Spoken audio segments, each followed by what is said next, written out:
Welcome to Dave's Shorts. What's that all about?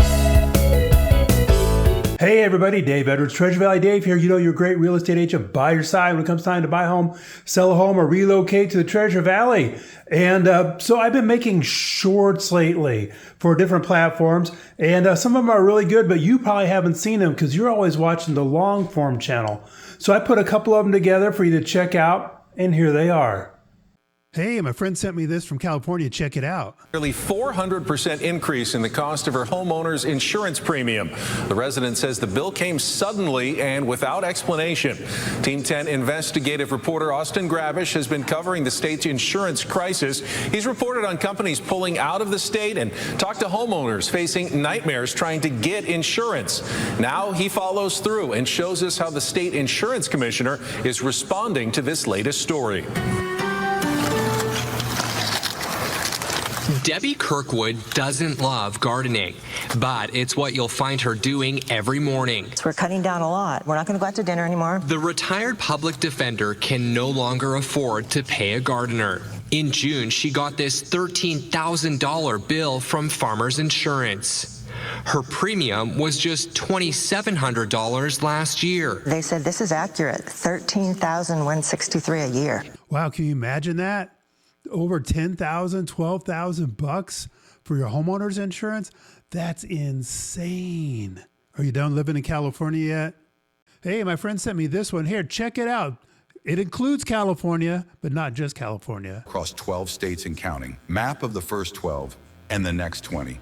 If you think this is just a California thing, you're already behind. As of this year, 12 states have implemented some form of legal restriction on gas-powered motorcycles, either through emissions-based registration bans, low-emission urban zones, or back-end VIN filtering. These include California, New York, Oregon, Washington, New Jersey, Massachusetts, Connecticut, Illinois, Vermont, Colorado, Maryland, and Rhode Island. So were you thinking about moving someplace and you're done with California because California won't let you ride your bike anymore? Oregon, well, I guess that's out. Washington State, I guess that. Colorado, Rocky Mountain High, not if you're on a bike. Arkansas, Illinois, all over the East Coast. You can come to Idaho. You can ride your motorcycle in Idaho. Gas-powered motorcycle. You don't even have to wear a helmet. You can if you want. But you know what? Idaho assumes that you're adult enough to make that decision on your own. Hey, did you guys see this story here? It says that $600,000 homes will soon be $1 million. Can you believe it? And why is that bad? Why is that good? Let's find out. So this guy's been in the business since 2008. He said that he started working in real estate before the 2008 market crash, which he called a big joke, arguing that while prices dipped 20%, they also rebounded and then climbed back up more than 100% in the years that followed. Well, I suppose there's some truth there. I hate to burst your bubble, he said, but there is no bubble and there never will be. That's pretty wild. He said, I just hate to see people get stuck renting and then can never break out of the cycle because they waited too long.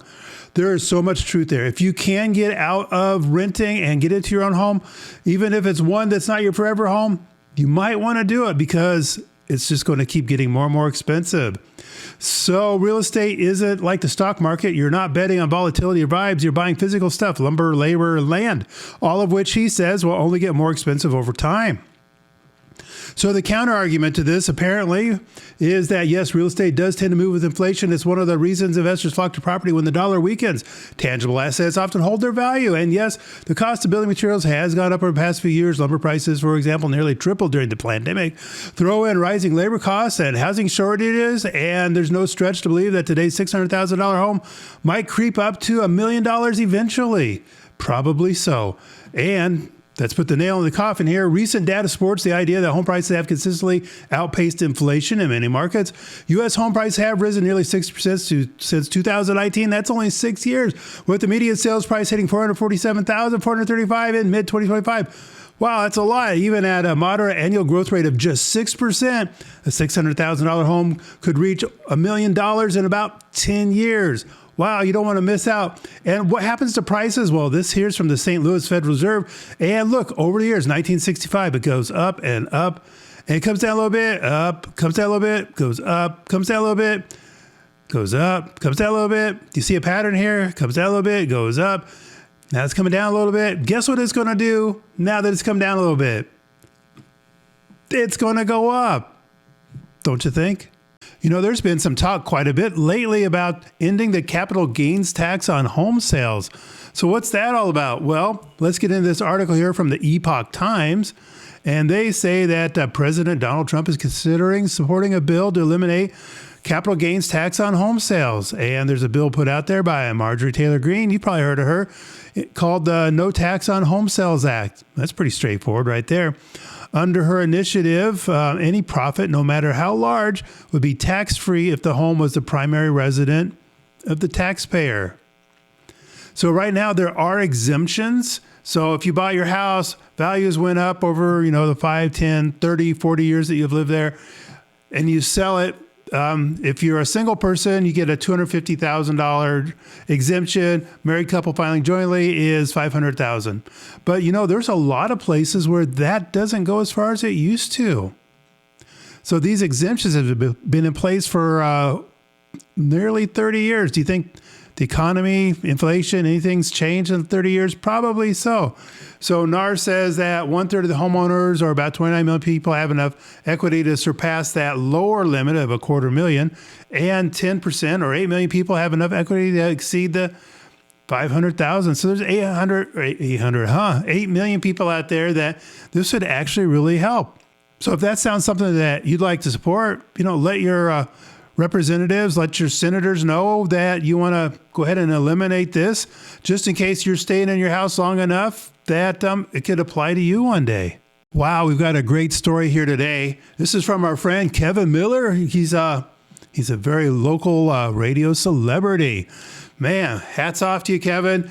So he wrote this article about the real reason why so many are leaving Idaho right now. What could be the reason behind that? The popular stories that continue to trend are always about the popularity of the thousands who continue to move to Idaho. Very true.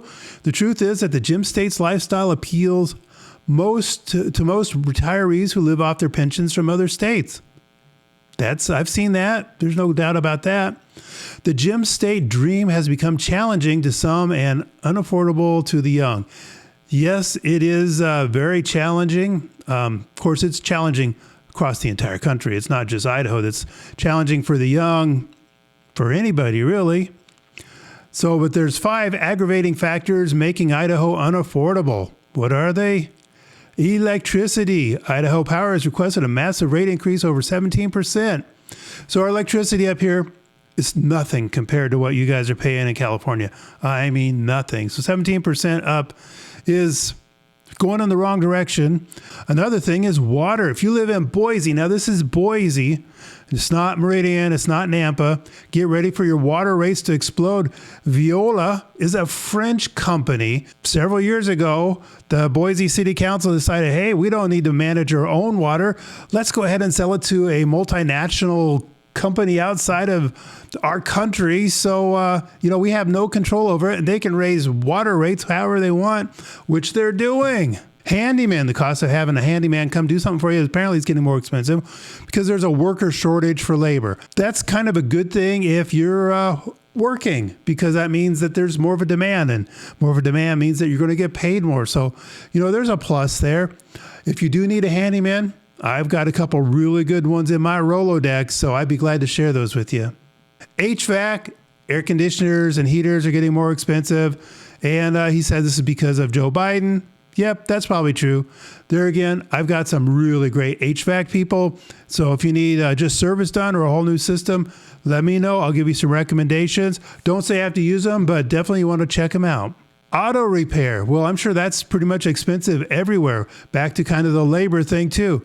Again, I've got a really good auto mechanic. It's a small shop and they do absolutely great work.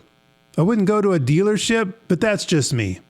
So what'd you think of that? That was pretty cool, huh? So this is the first. There's going to be a couple more like this. I'll make sure you like, share, subscribe, that kind of stuff, so you don't miss out on any of those coming up. And if you're thinking about buying or selling or relocating to the Treasure Valley, be sure to give me and Maureen a call. We'll be glad to help you out. And until next time, we'll see you on the next video.